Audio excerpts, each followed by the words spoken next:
السلام علیکم ورحمۃ اللہ وبرکاتہ۔ ہماری پیاری شہزادیوں، ہم سب نے جانا کہ آدم علیہ السلام اور بی بی حوا کا زمین پر ملن ہو چکا تھا اور نسل انسانی کی ابتدا۔ قرآن میں جو پہلے واقعہ کا ذکر آیا نسل انسانی کے رونما ہونے کے بعد، وہ دل کو دہلا دینے والا ہے۔ دنیا کی پہلی موت، وہ بھی ایک قتل، بھائی نے بھائی کو قتل کر دیا۔ اس کا ذکر سورہ مائدہ کی آیت 27 سے 32 تک ہے۔ یہ دل کو دہلا دینے والی آیتیں ہیں۔ اس میں ہم انسانوں کے لیے بہت ہی اہم لیسنز اور سبق ہیں۔ ہمیں یہ آیتیں پڑھ کر فرشتوں کی وہ بات یاد آ گئی، مَن یفسد فیہا ویسفک الدماء۔ فرشتوں کا وہ سوال اللہ سبحانہ تعالیٰ سے کہ آپ ایسی مخلوق کو خلیفہ بنائیں گے جو اس زمین میں فساد کرے گا اور خون بہائے گا؟ پھر اللہ تعالیٰ کا وہ وعدہ یاد آتا ہے، انی اعلم ما لا تعلمون، میں جانتا ہوں اور تمہارا علم محدود ہے۔ دراصل دیکھا جائے تو یہ زندگی شر اور خیر کی جنگ ہے، حق اور باطل کی جنگ ہے، گڈ اینڈ ایول کی جنگ ہے۔ فرعون بھی بادشاہ تھا لیکن اس میں اکڑ تھی۔ دوسری طرف حضرت سلیمان علیہ السلام بھی بادشاہ تھے اور وہ کس قدر اللہ کے حضور میں جھکے ہوئے تھے۔ حضرت داؤد بھی بادشاہ تھے اور کس طرح تسبیح کرتے تھے کہ جھاڑ، پہاڑ، پرند چرند سب آپ کے ساتھ تسبیح کرتے تھے۔ تو ہمیں فری ول اور فری چوائس دی گئی ہے کہ ہم کون سا راستہ اختیار کرتے ہیں۔ آئیے اب ہم آپ کے سامنے سورہ مائدہ کی ورس 27 آج پڑھتے ہیں۔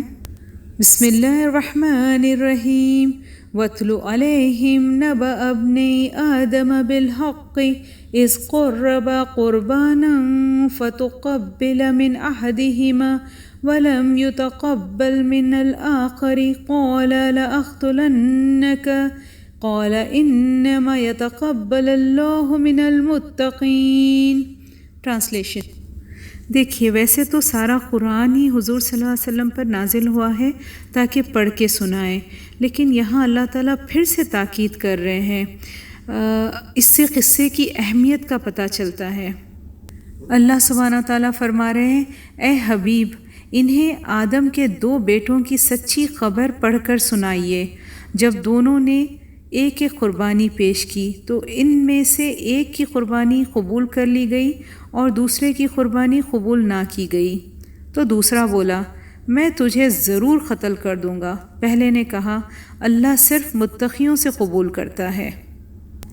پھر اس کے آگے دوسری آیت کا ترجمہ ہے، بے شک تو اپنا ہاتھ مجھ پر اٹھائے گا مجھے قتل کرنے کے لیے، تب بھی میں میرا ہاتھ تجھ پر نہیں اٹھاؤں گا تجھے قتل کرنے کے لیے، کیونکہ میں اللہ سے ڈرتا ہوں جو سارے جہانوں کا مالک ہے۔ دیکھیے، قرآن میں نہ 2 بیٹوں کا نام بتایا گیا، نہ اس چیز کی تفصیل دی گئی کہ یہ ان لوگوں نے کیا قربانی پیش کی، لیکن ہمیں تفاسیر کی کتاب سے اور محدثین سے پتہ چلتا ہے کہ ان دونوں کا نام حابیل اور قابیل تھا۔ قابیل کسان تھا اور حابیل چرواہا۔ Bible Genesis Abel and Cain کی سٹوری سے پتہ چلتا ہے کہ قابیل اپنی کاشتکاری سے بچی ہوئی گلی سڑی چیزیں پیش کی اور حابیل نے ایک بہت ہی تر و تازہ مینڈا قربانی کے لیے پیش کیا۔ اس زمانے میں آسمان سے بجلی گرتی تھی اور جس کی قربانی قبول ہوتی تھی وہ آگ اس کو کھا جاتی تھی، تو حابیل کی قربانی قبول ہو گئی اور قابیل کی قربانی قبول نہیں ہوئی۔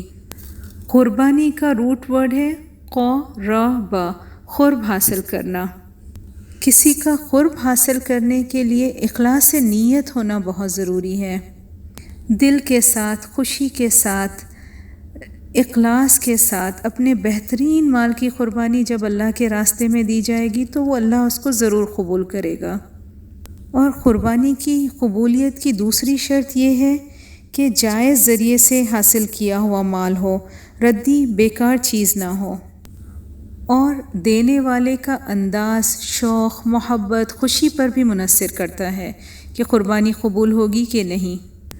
اب حابیل کی قربانی قبول ہو گئی تو قابیل کو جلن اور حسد ہو گئی۔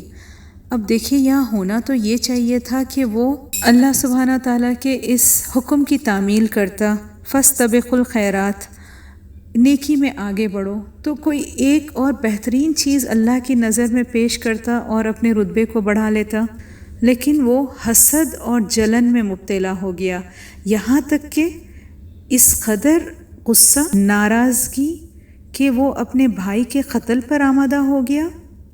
دوسری طرف حابیل کی اچھائی کو دیکھیے، اس نے پہلے تو اپنے بھائی کو سمجھانے کی کوشش کی کہ اللہ صرف متقیوں سے قربانی قبول کرتا ہے۔ متقی کون ہوتا ہے؟ تقوی والا۔ تقوی کیا ہے؟ تقوی اس گہرے احساس کا نام ہے جس میں اللہ کا خوف اور محبت شامل ہوتی ہے۔ سب کر کے بھی احساس یہ ہوتا ہے کہ میں نے ابھی حق ادا نہیں کیا۔ اس آیت کو دوبارہ غور سے سنیے، انما یتقبل اللہ من المتقین، یہاں اللہ تعالیٰ نے انما کا ورڈ یوز کیا ہے، انا کا نہیں۔ انما کلمہ حصر ہے کہ بے شک صرف اور صرف متقیوں سے ہی اللہ قربانی قبول کرتا ہے۔ تو ہمیں ہر نیک کام سے پہلے اپنے نیتوں کو پاک کرنے کی ضرورت ہے، اخلاص پیدا کرنے کی ضرورت ہے۔ پھر حابیل کے آگے کے الفاظ دل تھام کے سنیے گا، اگر تو مجھے قتل کرنے ہاتھ اٹھائے گا مجھ پر، تب بھی میں میرا ہاتھ تجھے قتل کرنے نہیں اٹھاؤں گا۔ سبحان اللہ۔ اس سٹوری کو اب ہم دوسرے ایپیسوڈ میں کنٹینیو کریں گے اور مولا علی کے اس قول کے ساتھ آج کی نشست کا اینڈ کریں گے۔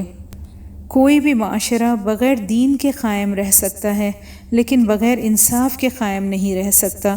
جزاک اللہ خیراً کثیراً۔